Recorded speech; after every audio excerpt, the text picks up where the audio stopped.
Olá, mais uma vez. Eu sou Marcelo Amorim, instrutor do curso Teologia Fácil. Estamos em mais uma aula. Nesta em particular, nós iremos falar sobre o pressuposto semântico. O pressuposto semântico, ou aquele que fala do significado das coisas, como iremos ver, no cristianismo faz reivindicações a respeito de uma verdade. O cristianismo afirma que um Deus teísta existe, que Cristo é o Filho de Deus e que a Bíblia é a palavra de Deus. Estas verdades são consideradas objetivamente e não meramente de forma subjetiva, verdadeiras. Ou seja, elas são verdade não somente para mim, mas para todas as pessoas. Agora, se todas as afirmações verdadeiras fazem sentido, todas as declarações objetivamente verdadeiras, como o cristianismo alega ter, deve objetivamente fazer sentido. Assim, a objetividade da verdade é dependente da objetividade do sentido. Infelizmente, a visão predominante no mundo contemporâneo é oposta a uma aceitação objetiva do significado.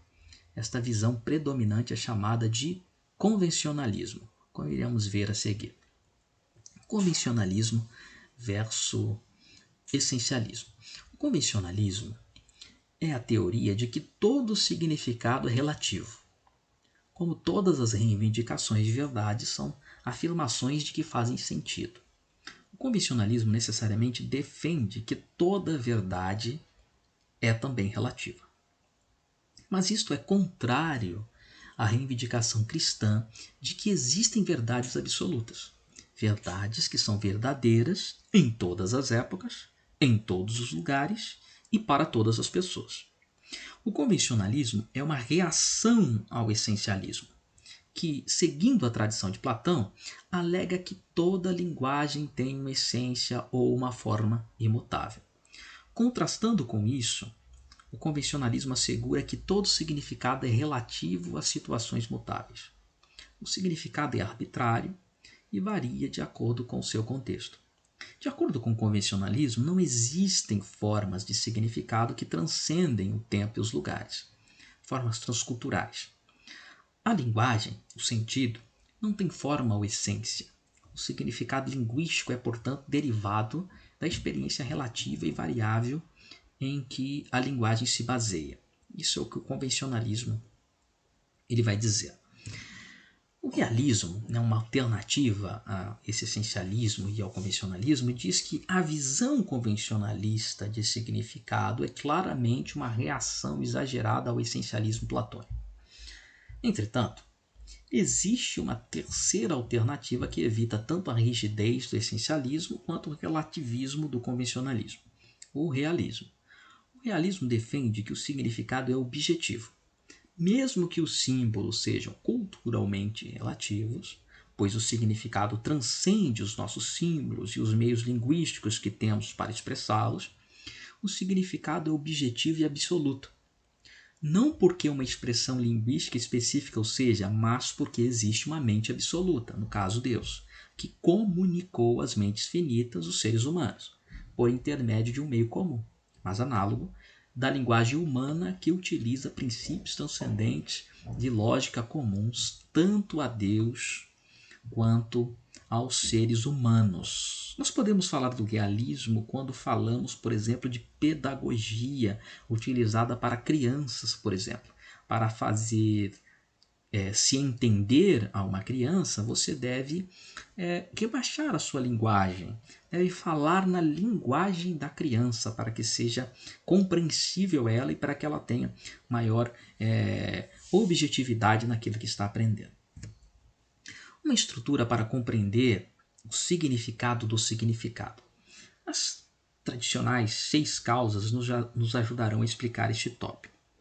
Na tradição de Aristóteles, os filósofos escolásticos distinguiam 6 diferentes causas para as coisas, que são causa eficiente, aquela pela qual algo vem à existência; causa final, aquela para o qual algo vem à existência; Causa formal, aquela da qual algo vem à existência.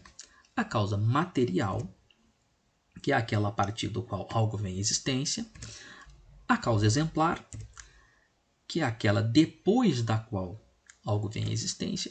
E a causa instrumental, que é aquela através da qual algo vem à existência. Nós vamos ver um exemplo desses 6 significados.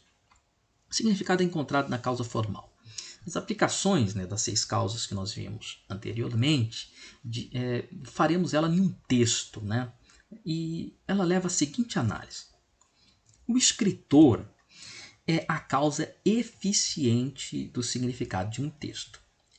O objetivo do escritor é a causa final do seu significado. A escrita é a causa formal do seu significado. As palavras são a causa material do seu significado. As ideias do autor são a causa exemplar do seu significado. E as leis do pensamento são a causa instrumental do seu significado. O significado, a causa formal, de uma expressão inteligível como a escrita não é encontrado no significador. Ele é a causa eficiente do significado. A causa formal do significado está na escrita em si. O objetivo a ser significado é encontrado nos sinais que o representam.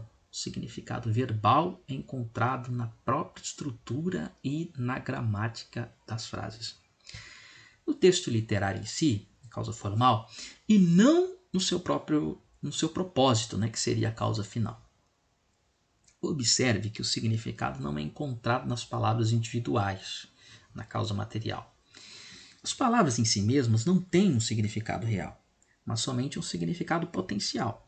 Elas têm o seu uso em uma frase, que é a menor das unidades do significado, e então elas têm um agente significador. O locus do significado. O significado tem um texto. O significado de um texto não está fora do próprio texto, na mente do autor. Por debaixo do texto, na mente de algum místico, ou por detrás do texto, em alguma intenção não expressa pelo autor. Antes, ele é encontrado no texto, no significado expressado pelo autor, e da mesma forma, a beleza de uma tela não está fora, nem debaixo, nem por detrás dela. Todo o significado textual está no texto. As frases, no contexto do seu parágrafo e no contexto da obra como um todo, são a causa formal do sentido. Elas são a forma que dá o sentido a todas as partes. As palavras, as pontuações e etc. Assim como o exemplo da tela. Você vai olhar a tela de um quadro, de um artista, e tudo que tem para ver está ali na tela. Tudo que tem para meditar, refletir, está ali patente aos seus olhos. Unidade de significado. Como o significado da Bíblia vem, em última instância, de uma mente objetiva, que no caso é Deus, e se encontra em um texto objetivo que utiliza termos com o mesmo significado tanto para Deus quanto para seres humanos, temos somente um significado para um contexto bíblico, aquele que foi dado pelo autor. Obviamente, pode haver muitas implicações e aplicações na verdade. Esse significado pode ser expresso de várias formas na mesma língua. Isso se torna possível porque existe um emissor objetivo de um significado, um meio objetivo para a transmissão desse significado, lógico, e o meio comum de transmissão, que é a linguagem, entre o emissor e o receptor, que é capaz de expressar esse significado. Esse significado objetivo é encontrado na causa formal, a linguagem, que proporciona a estrutura ou forma do significado. Assim, o significado da revelação de um Deus, esteja ela na Bíblia ou na natureza, é encontrado em uma expressão objetiva do emissor, o idealizador do significado.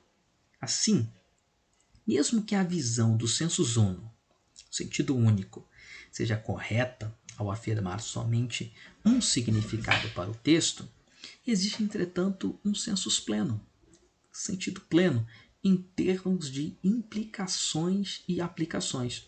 Por exemplo, Einstein sabia que E é igual a mc ao quadrado. Energia é igual a massa multiplicada pela velocidade da luz, que é uma constante, ao quadrado. Da mesma forma que um estudante secundarista normal hoje também sabe.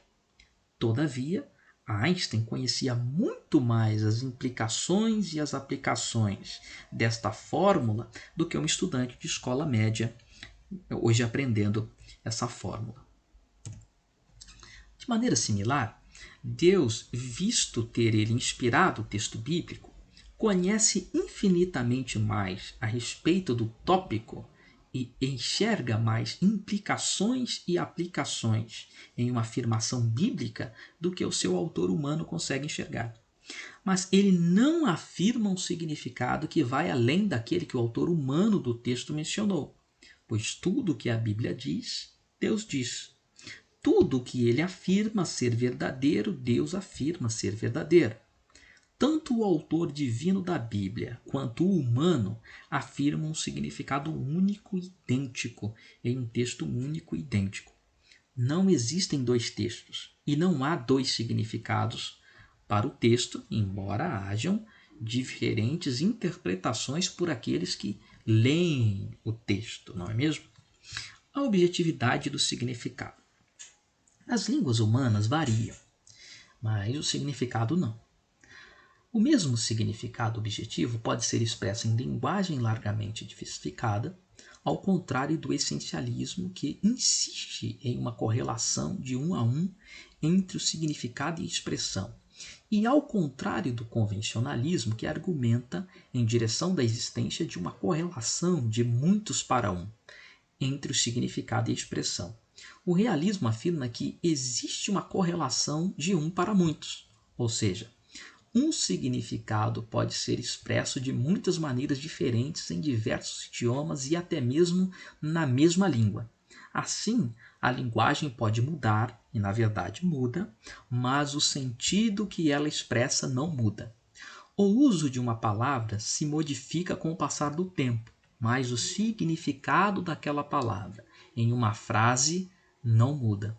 Por exemplo, na versão inglesa da Bíblia King James, de 1611, a palavra let, que está lá em 2 Tessalonicenses capítulo 2, versículo 7, significava impedir. No inglês moderno, ela significa o contrário, significa permitir. Mas na New King James Version de 1982, quando esta palavra foi traduzida, utilizou-se a palavra restrain, que é impedir, para substituir a palavra let, da antiga King James. O uso das palavras se modifica com o tempo, mas o seu significado não. Outro exemplo do mesmo ponto é o significado matemático. Se escrevermos 2 mais 2 é igual a 4, ou 2 mais 2 igual a 4, o significado é o mesmo, ainda que o modo de expressar seja diferente. Além disso, o significado é objetivo, ainda que o modo de ele ser expresso seja relativo.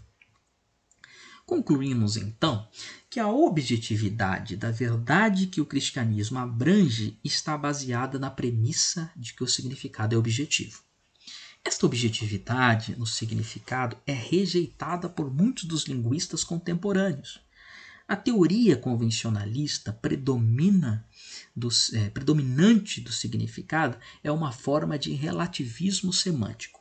Entretanto, além de ser uma reação exagerada ao essencialismo platônico, o convencionalismo é autodestrutivo, pois, como já vimos, a teoria do convencionalismo em si, de que todo significado é relativo, se apresenta como uma afirmação não relativa. Porque se todo significado é relativo, essa frase é uma afirmação provida de um significado que precisa ser aplicada a todas as afirmações providas de um significado. ela é uma afirmação não convencional, alegando que todas as afirmações são convencionais. Dessa forma, ele se autodestrói, pois no próprio processo de se autoexpressar, ele acaba fazendo uso de uma teoria do significado que é contrário à que ele alega ser verdadeira para todas as afirmações providas de significado. Os usos dos símbolos e das palavras mudam, mas o significado corretamente expressado por eles não. Então, cabe acrescentar, né, o que o texto está exposto aqui, que quando se faz uso da palavra todo o significado relativo, você não está sendo relativo.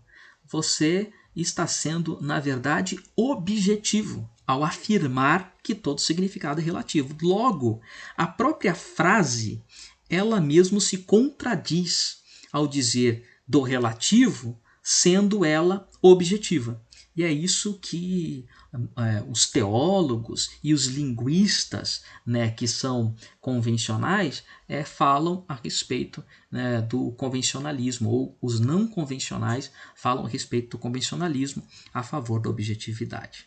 Ok? Espero que você tenha gostado da aula e até a próxima, se Deus quiser.